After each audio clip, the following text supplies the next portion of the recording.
Hi, I'm Carl Azus, and welcome to CNN 10. After today's broadcast, we have 2 weeks left in our 2019 winter-spring season. After that, we'll be off the air until Monday, August 12th.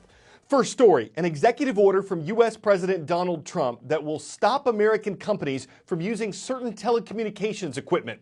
The president says anything that could be a risk to U.S. national security is off limits. There's this company in China named Huawei. It's the largest provider of telecom equipment in the world. The U.S. government is concerned that the Chinese government could use Huawei's equipment to spy on other countries. And though the White House did not say it was specifically targeting China and Huawei with the new executive order, the U.S. Commerce Department later added Huawei to the list of companies that could be undermining American interests. So there's no doubt that Huawei is covered by this executive order. Dozens of small and rural wireless carriers in the U.S. currently use Huawei equipment, so they're trying to find out how this will affect them going forward. The Chinese company says the order will put an obstacle in the rollout of 5G wireless technology in America, and that it would hurt American businesses and consumers. But trade experts say this could hurt China too, because Huawei gets a lot of the parts it uses from American companies like Qualcomm and Intel. And this order could make it harder for Huawei to get those parts. So the impact on 5G could be felt on both sides of the Pacific. This is happening as the U.S. and China face off in an escalating trade dispute. And it's seen as a way for the American government to pressure the Chinese government over that. The White House says the executive order is part of President Trump's commitment to keep American networks safe. But China says the U.S. actions are wrong. A counterattack from Chinese tech giant Huawei. Its billionaire founder and CEO Ren Zhengfei sat down with CNN for a rare interview with a clear message. Huawei is not the national security threat the Trump administration says it is. His tactics are wrong. If he intimidates a country today, threatens a company tomorrow, or wantonly arrests someone, then no one would dare invest in the U.S.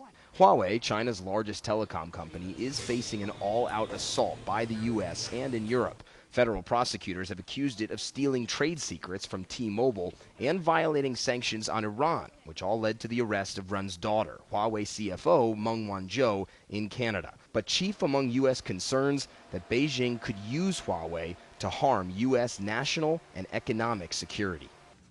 The prosperity that drives our economic security is inherently linked to our national security. And the immense influence that the Chinese government holds over Chinese corporations like Huawei represents a threat to both.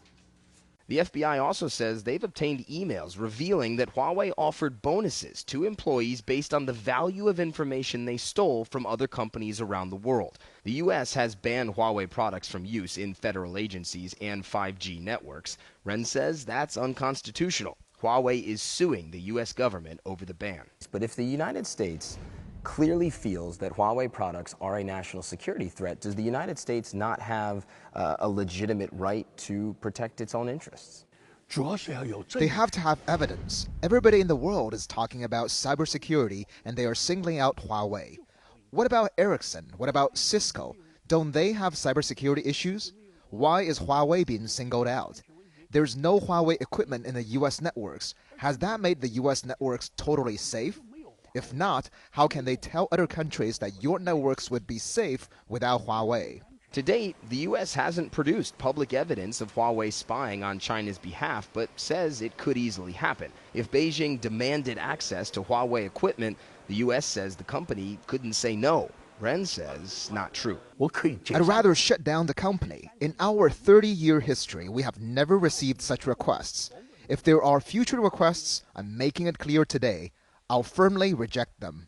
That hasn't stopped the U.S. from lobbying governments to shun Huawei, a huge player in building up 5G, the next generation of mobile networks worldwide.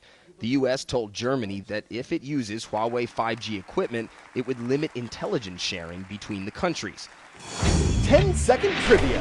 Which of these U.S. cities was founded in 1776? Dover, Delaware, Philadelphia, Pennsylvania, New Orleans, Louisiana, or San Francisco, California? The mission of San Francisco of Assisi was founded on June 29, 1776, shortly before the Declaration of Independence was made.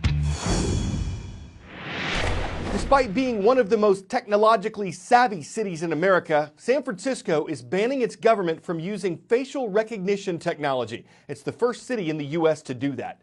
Facial recognition systems are becoming more and more popular.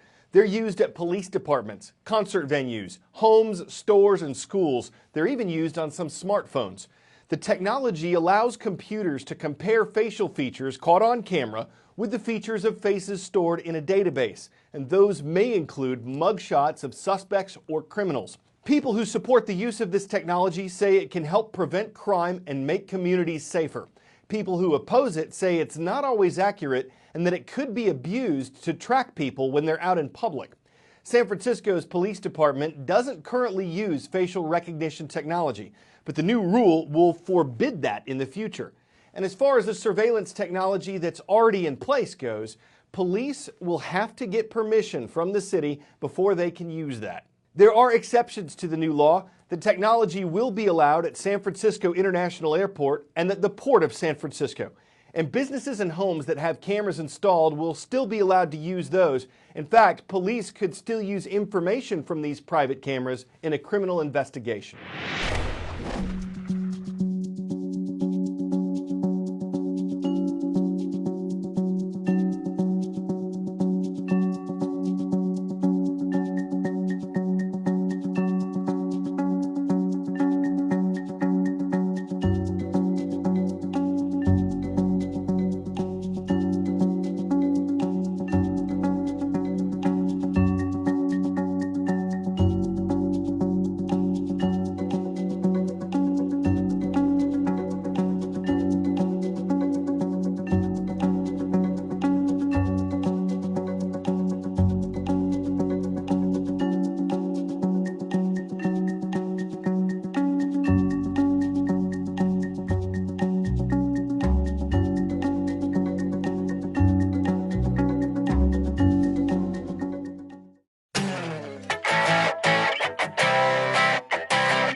For 10 out of 10 today, a bar has been raised in the art world. You have it, sir. $80 million. That's 80 with a zero, and it works out to more than $91 million once you add the fees. That is the most money that a living artist's work has ever sold for at an auction. And this is the work, a stainless steel bunny inspired by a balloon toy. There were actually a few of these made. This was the last one that was held privately. The others are in museums. The name of Jeff Koons' sculpture? Rabbit. And that's not bunny money, it's a sum with more merit. And you'd think that for that fee, it would be 24 karat. It doesn't eat, it doesn't hop, its ears ain't soft, and they ain't floppy. And it has no cottontail or coat or triplet sister Mopsy. Even certain multi-billionaires would hop away and never drop the price of a new island on a metal Hassan Pfeffer. But if you dare care for hair enough to spend like that, must be magic, pulling money like a rabbit from a hat. I'm Carlos Zeus for CNN 10, and Fridays are awesome.